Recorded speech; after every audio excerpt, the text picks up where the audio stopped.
मुअज़्ज़ज़ क़ारीन किराम, डॉक्टर इसरार अहमद रहमतुल्लाह अलैह की गुफ्तगू बाउनवान पाकिस्तान, मिल्लत इस्लामिया निशात सानिया का पहला सितारा, फ़िक्र इकबाल और जिद्दोजहद कायद आज़म की अमली तस्वीर कि तहरीक पाकिस्तान का बेसिक मोटिवेशन जो है वो सूरह अनफाल की आयत नंबर 26 में है। एक ममलिकत, एक नजरिया, एक मुल्क आलीशान जो अल्लाह की तरफ से हमें इनाम में मिला।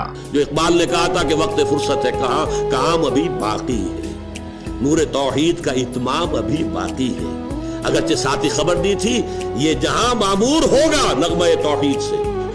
पाकिस्तान और इसके अवाम का असल मकाम बयान करने के लिए पूरी ईमानी कुव्वत और मोमिनाना फिरासत के साथ दिलों को छूती, दिमागों को झंझोड़ती और रूह को तड़पाती गुफ्तगू। मेरे नज़दीक ये यकीनी है, हतमी है, शुदनी है, अटल है, क़यामत से कबल पूरी दुनिया में निज़ाम खिलाफत कायम होगा, अल्लाह के दीन का गलबा होगा। वो इलाका मेरे नज़दीक प्राइमरीली पाकिस्तान है। इस किताब को हासिल करने के लिए ऊपर दिए गए बुक नाउ के बटन को प्रेस करें और फ्री होम डिलीवरी के साथ इस किताब को आज ही हासिल करें।